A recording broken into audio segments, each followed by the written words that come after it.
হে everyone, good morning. কেমন আছো সবাই? আশা করি সবাই ভালো আছো। আমি ভীষণ ভালো আছি। চলো নতুন একটা সকালের সাথে নতুন একটা ব্লগের সাথে দিনটাকে আজকে শুরু করি। আজকে যাচ্ছি শামশাবাদ। যেতে যেতে রাস্তায় পথে পড়লো এই স্ট্যাচুটা বজরংবলীর, ভীষণ সুন্দর লাগছিল, তাই তোমাদের সাথে শেয়ার করলাম। তোমরা তো জানোই আমার যেগুলো ভালো লাগে আমি সেগুলো তোমাদের কাছে তুলে ধরার চেষ্টা করি। সুন্দর সুন্দর জিনিস সবসময় আলাদা আলাদা ভিডিও দেওয়ার চেষ্টা করি। জানি না কেন ভিউজ আছে না আমার, কিন্তু তবে হ্যাঁ, হয়তো গুছিয়ে সেরকমভাবে কথা বলতে পারি না, যতটুকু পারি ততটুকুই বলি। হ্যাঁ, কিছুটা বানিয়ে বানিয়ে বলা আমার পক্ষে সম্ভব নয়। যতটা আমি নর্মাল আর আমি যতটা রিয়েল আমি সেটাই তোমাদের সাথে সবসময় শেয়ার করার চেষ্টা করি। তো আমরা চলে এসেছিলাম শামশাবাদের কালী মন্দিরে, যেটা না একদম দক্ষিণেশ্বরকে একদম কপি করে হুবহু বানানো। তো ভীষণ সুন্দর কিন্তু মন্দিরটা। আমরা কিন্তু এর আগে অনেকবার এসেছি, আর আজকে কালী পুজোর পরের দিন চলে এসেছিলাম। কালকে আসলে তো হতো না, ভীষণ ভিড় থাকতো। আর অত ভিড়ের মধ্যে না আমি কমফোর্টেবল ফিল করি না আমার বর, আর মেয়েকে তো একদমই নিয়ে আসা যায় না। তো সেই জন্য না আমরা চেষ্টা করি ঠিক যেদিনটা ফাঁকা থাকবে সেদিনটাই যাব। তো সেই জন্য আমরা ফাঁকায় ফাঁকায় চলে এসেছিলাম। আর এখানে মায়ের মুখটা দেখে না একদম মনের মধ্যে একটা আলাদা শান্তি কাজ করছিল, ভীষণ ভালো লাগছিল। তারপরে আমরা বেরিয়ে পড়লাম, এবার বাড়ি যাব। তার আগে এই বাকি মন্দিরগুলো আমরা কিন্তু ঘুরে নিই। এখানে রাধাকৃষ্ণ আছে, গণেশ আছে, শিবজি আছে, আর অনেক ঠাকুর আছে। আর ওখানে স্বামী বিবেকানন্দকেও কিন্তু বসিয়ে রাখা রয়েছে। ওখানে হোমও হয়, এখানে দুর্গাপুজো হয়ে থাকে। আর রথের সময়ও কিন্তু এখানে পুজো হয়, তো সবাই কিন্তু আসে। আমার না আজকে ভিডিও করার সেরকমভাবে মুড ছিল না, তাও যেটুকু ভিডিও করতে পারলাম করলাম। কাল থেকে শরীরটা একটু ডাল যাচ্ছে, শরীরটা খুব একটা বেশি ভালো নেই আমার। তো সেই জন্য না আমি ভালো করে ভিডিও বানাতে পারিনি। তো যতটুকু পেরেছি তোমাদেরকে ততটুকুই আমি কিন্তু শেয়ার করছি। তো চলো এক এক করে সমস্ত ঠাকুরকে আমি তোমাদেরকে দর্শন করিয়ে দিই, তারপর তোমাদের সাথে আবার কথা বলবো।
এই যে এখানে মশারিতে দেখতে পাচ্ছ, ঠান্ডা একদম সুন্দরভাবে নিশ্চিন্তভাবে ঘুমোচ্ছে, যেহেতু এখানটা ভীষণ ঠান্ডা। তো সেহেতু ঘুমোতে ভীষণ ভালো লাগছিল, তাই এখানে ঘুমোচ্ছে।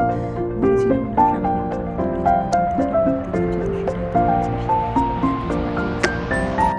আর এই জায়গাটা কিন্তু বলি রেখেছে আমার জন্য, তো আমি জানি সেটা বলি, কিন্তু তোমরা অনেকেই যারা জানো তারা শুনতে দিও। ভীষণ সুন্দর লাগছিল এই জিনিসটা, তাই ভিডিওটা আমি তোমাদের সাথে শেয়ার করলাম। তো চলো একে একে এগিয়ে যাই।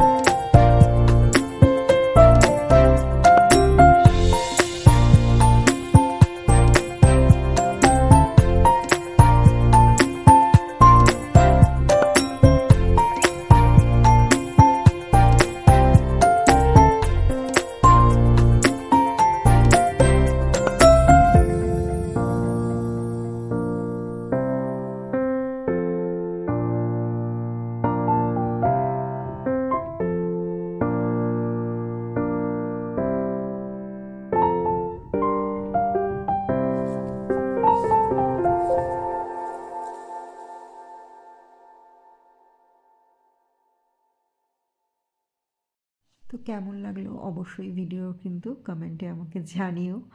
তো চলো বাইরেটা এবার দেখানো যাক। বাইরেটা না ভীষণ সুন্দর লাগে, পুকুরের পাড়টা বিশেষ করে ভীষণ সুন্দর লাগে।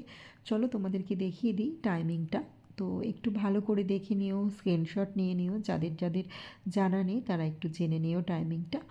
আর তারপরে আমরা চলে আসলাম বাইরে কিছু খাবো বলে, ভীষণ খিদে খিদে পাচ্ছিল একটু। তো ওখানে না ঝালমুড়ি বিক্রি হচ্ছিল আর চা এই সমস্ত বিক্রি হচ্ছিল। আমার মনে হয় ফেস্টিভ্যালের দিনগুলোতে বেশি কিছু বিক্রি হয়। আমি তো কোনোদিনও আসিনি তাই জানি না, আমি নর্মাল ডেগুলোতেই আসার চেষ্টা করি।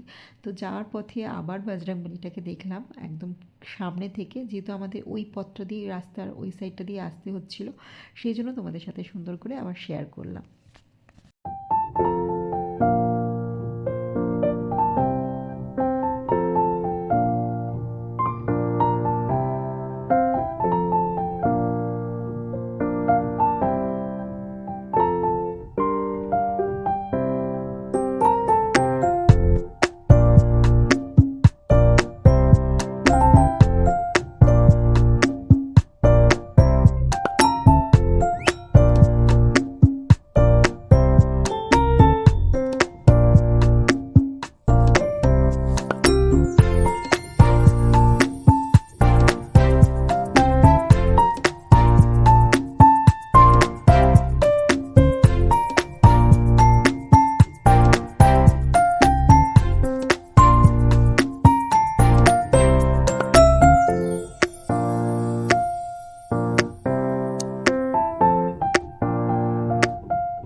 শামসাবাদ থেকে বাড়ি ফেরার পরে আমরা একটু রেস্ট নিয়ে আবার সন্ধেবেলা চলে এসেছিলাম চারমিনারে।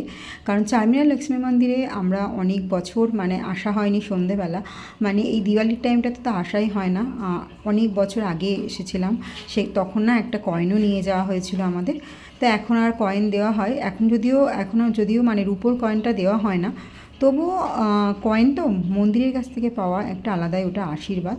তো সেটা নেবার জন্য আমরা চলে গিয়েছিলাম মন্দিরে। তো অনেকক্ষণ প্রায় 1.5-2 ঘন্টা লাইন দেওয়ার পরে আমি কিন্তু কয়েনটা শেষমেশ পেয়েছিলাম। তো চলো আগে ঠাকুরের দর্শনটা করে নিই, তারপর তোমাদেরকে দেখাবো কিভাবে আমি কয়েনটা পেয়েছি। অনেকটা লাইন দেখতে পেলে, অনেকটা লাইনে দাঁড়ানোর পরে পেয়েছি এই যে কয়েন, সিঁদুর মাখানো, মায়ের পায়ের কাছে সিঁদুর রাখা, সেই সিঁদুর থেকে মাখানো। তো চলো আজকের মতো টাটা।